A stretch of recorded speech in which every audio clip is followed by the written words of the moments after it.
Okay, we're going to talk about permissions today. Permissions in the Yeast2CMS are role-based access controls, and they're actually built into and part of the core architecture of the E2 advanced framework that the E2CMS is based on. So, basically I didn't have to code a permissions engine.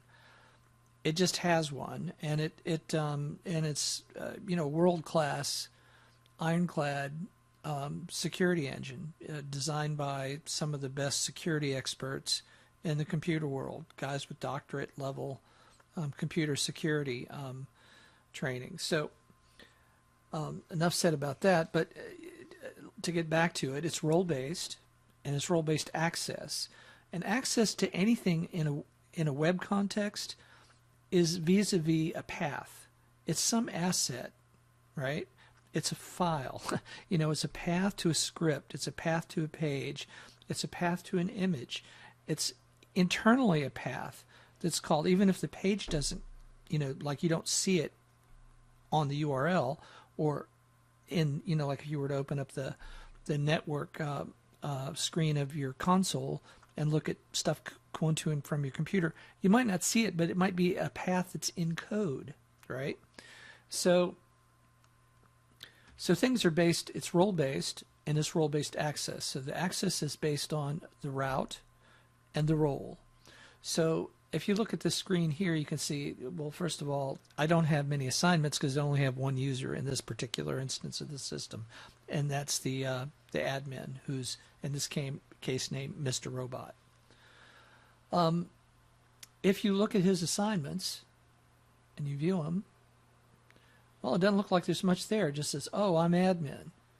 Well, it goes deeper than that, because what you get into is when you go into roles and you look at the role and you look and you view admin, right?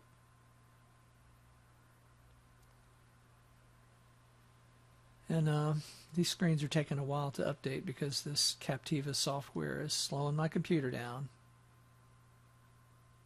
Normally this just pops right open. Let me try hitting it again. Sometimes that makes a difference. Okay, here we are. So we're in this admin role, and you'll notice over here is the stuff it says available, and here's the stuff that's assigned.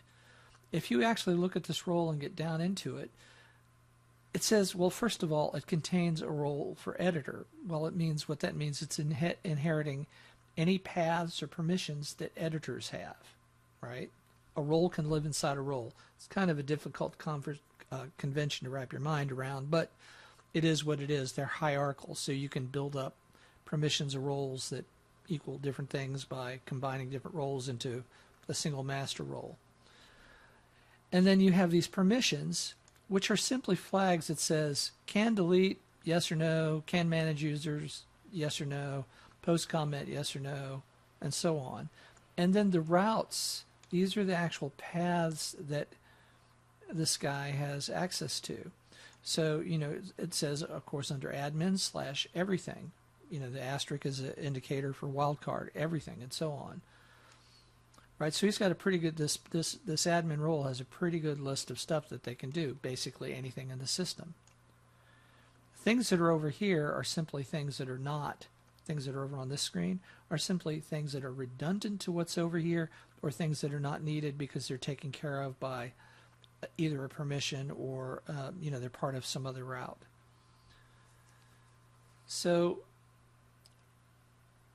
admin can do all this stuff. Let's go back and we'll look at users. Actually, just there's the one user. Let's see. If I look at the roles and I go into editor, you'll see that this guy has a much shorter list of stuff that he can do. There's no person assigned to this role, but that role, if there were a person in there that was defined as an editor, has he inherits the support roles, and he inherits these, or doesn't inherit but is assigned. He can admin an article, he can create an article, post a comment, and so on. And he has routes. He has the route to /page/admin. So he can administer pages, but for instance, if he were to go view the dashboard, because a lot of those routes are not part of the page UI or part of the page controller, they just won't show up because he doesn't have access to them. I mean, that stuff is, as long as you follow, when you're coding your stuff, if you follow the conventions, everything works out just fine, and it's pretty much automatic. A route is a route. If you create new routes in the system, like if you create new code or new views and controllers, you have to add the route or nothing can get to it. So like the first thing you have to do when you're constructing a new plugin or a new construct for the system is you have to define a route for it in permissions, or you can't even get there, right, to view the stuff that you're working on. Permissions are simply flags, for the most part, that say can, yes or no, and they're simply logical switches. Can somebody admin an article? Can it create an article? Blah, blah, blah. And of course, it automatically just turns the stuff off that is associated with those routes or on. In this case, you'll see a couple of these things. They have a rule.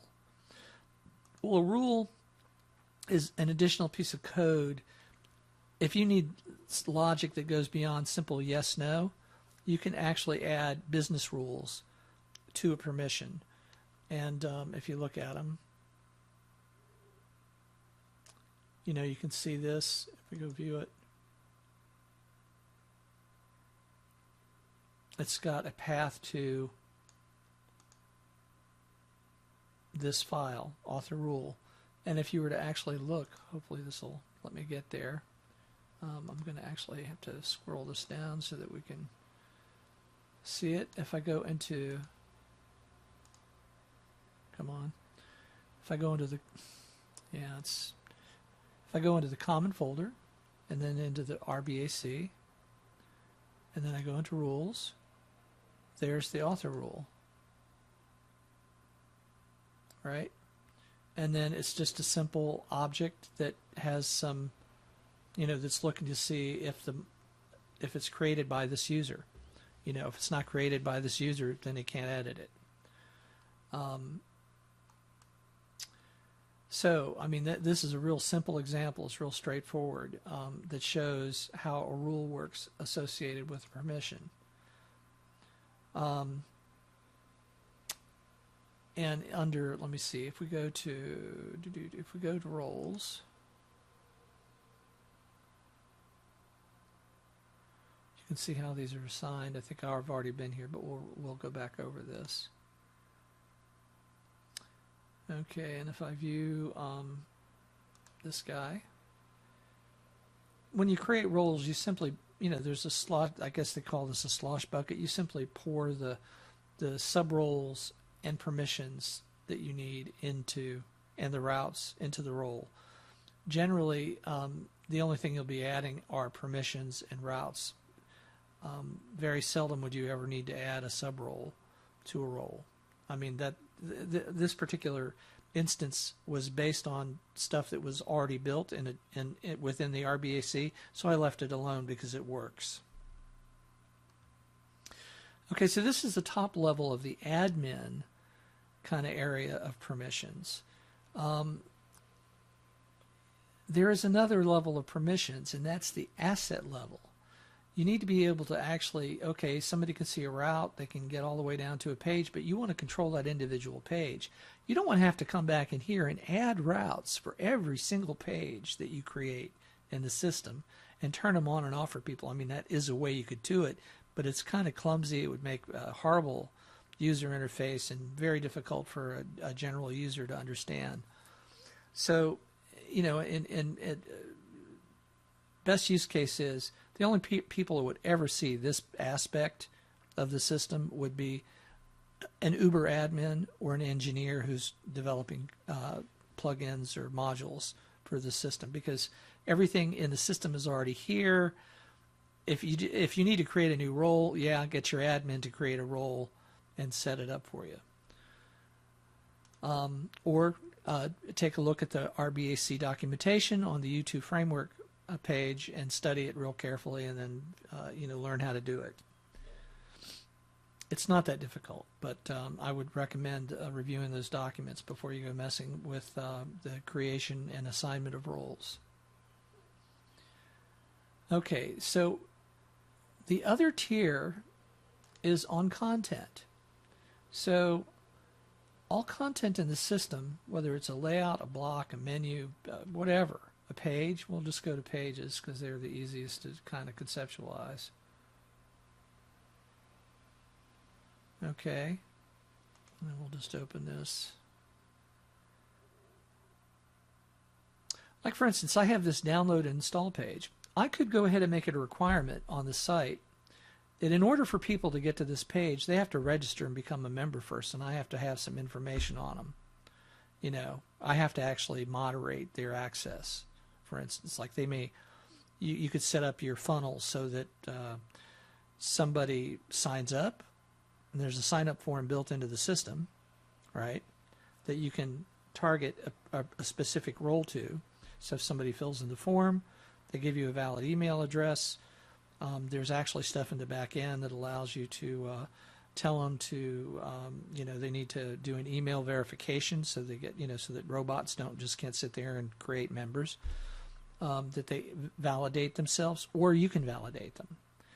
Those rules can easily be set up.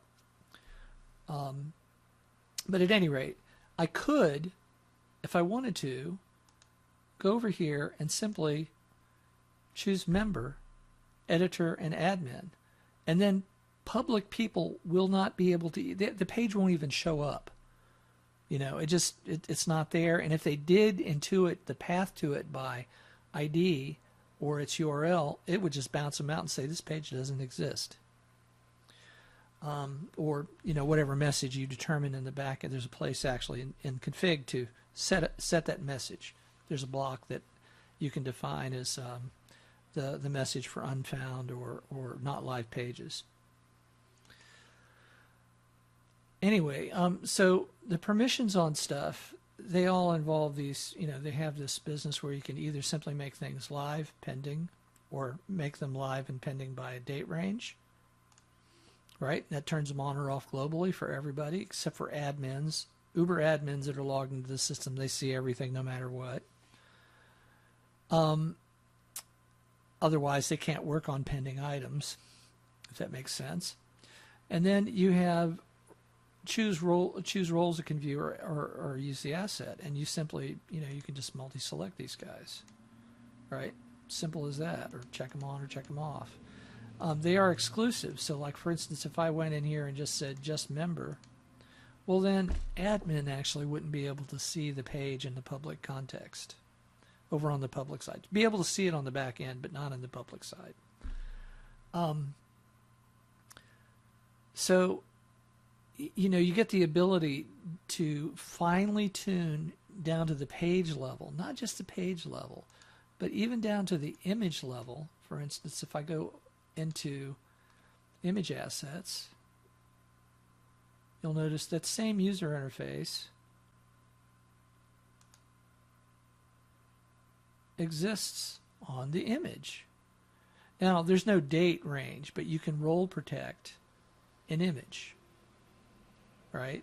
There is a way that you could get around date protecting an image by inserting it in a block and using the permission, the date range stuff on the block to do it. So you can still get there.